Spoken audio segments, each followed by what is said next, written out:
Olá, prosseguindo no estudo do Livro dos Espíritos, de Allan Kardec, na terceira parte deste livro, As Leis Morais, estamos estudando, nesta terceira parte, o capítulo 10, Lei de Liberdade.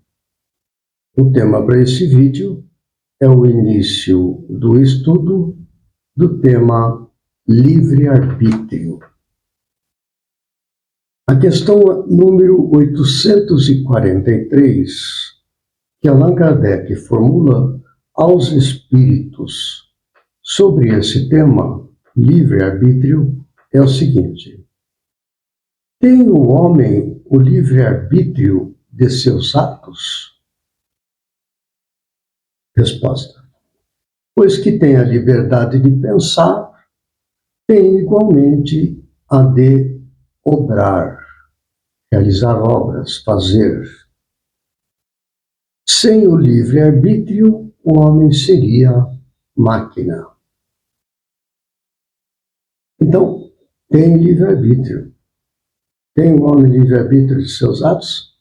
Sim, tem. Porque tem a liberdade de pensar. O livre-arbítrio é a livre escolha.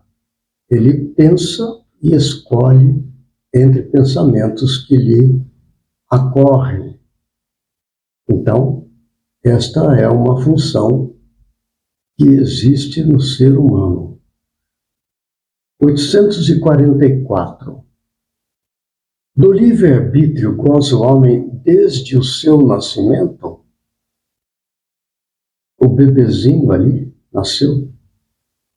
Resposta: há liberdade de agir desde que haja vontade de fazê-lo. O bebê tem vontade em alguma medida? Naturalmente que sim, dentro do seu universo. Veja como ele responde. Nas primeiras fases da vida, quase nula é a liberdade, que se desenvolve e muda de objeto com o desenvolvimento das faculdades. Estando seus pensamentos em concordância com o que a sua idade reclama, a criança aplica o seu livre-arbítrio àquilo que lhe é necessário. Então, do livre-arbítrio goza o homem desde o seu nascimento? Sim. Muito bem. Mas dentro do seu universo, onde ele exerce a sua vontade. Né? Questão 845. Não constituem obstáculos ao exercício do livre-arbítrio as predisposições instintivas que o homem traz consigo ao nascer? Vou repetir essa pergunta. Não constituem obstáculos ao exercício do livre-arbítrio as predisposições instintivas que o homem traz consigo ao nascer?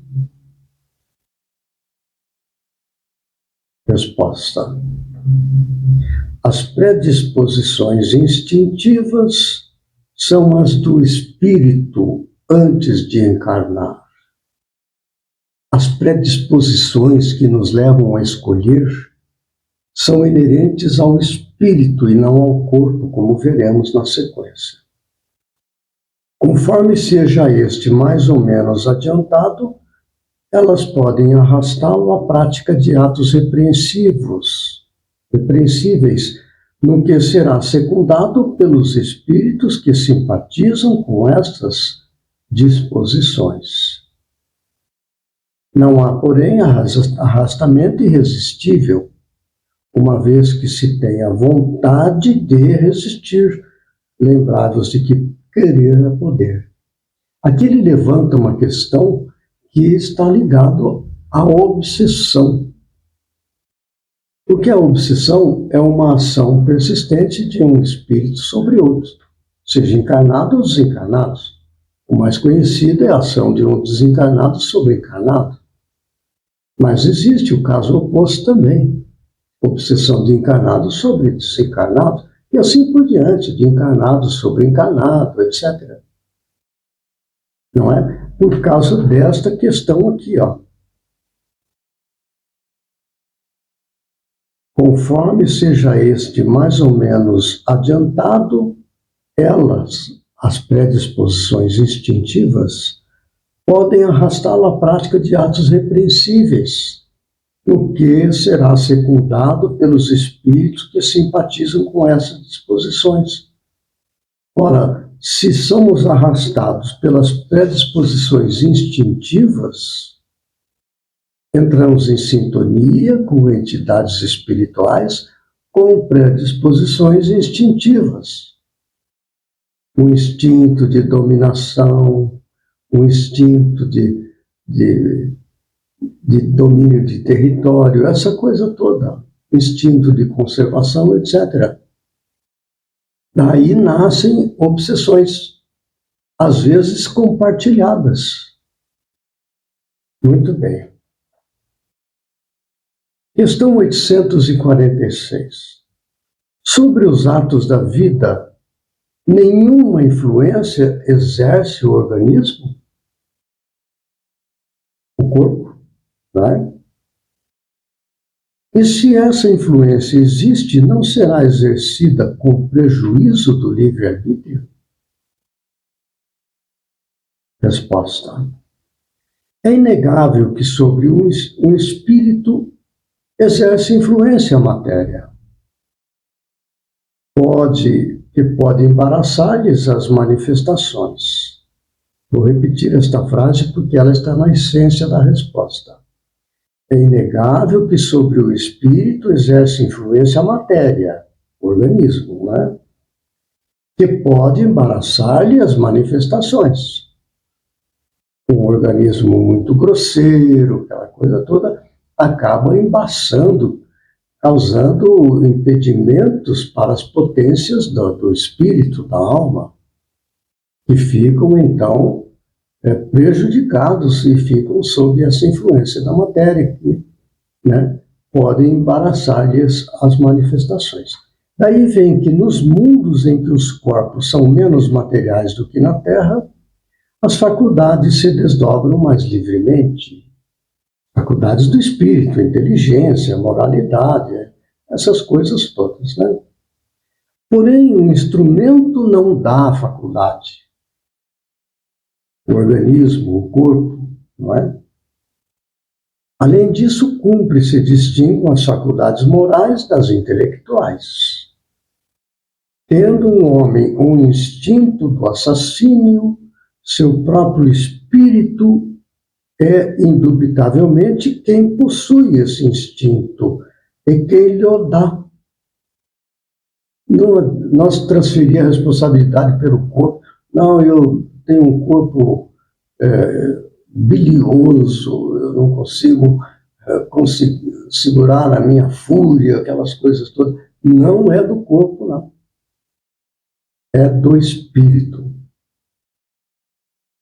Olha só. Semelhante ao bruto, e ainda pior do que este, se torna aquele que nulifica o seu pensamento para só se ocupar com a matéria, pois que não cuida mais de se premunir contra o mal. Fica prisioneiro ali. Isto é, quem incorre em falta, porquanto assim procede, por vontade sua. Pensamento e vontade. Aí estão as matrizes das nossas escolhas. Livre-arbítrio. Essa é uma questão importante que Paulo de Tarso, ao escrever a carta aos Gálatas, no capítulo 6 desta carta, em versículo 7, ele diz o seguinte aos cristãos da Galácia, olha só. Não vos enganeis. Deus não se deixa escarnecer, pois tudo que o homem semear, isso mesmo ceifará. A lei de causa e efeito, né? Porque o que semeia na carne, da carne ceifará a corrupção.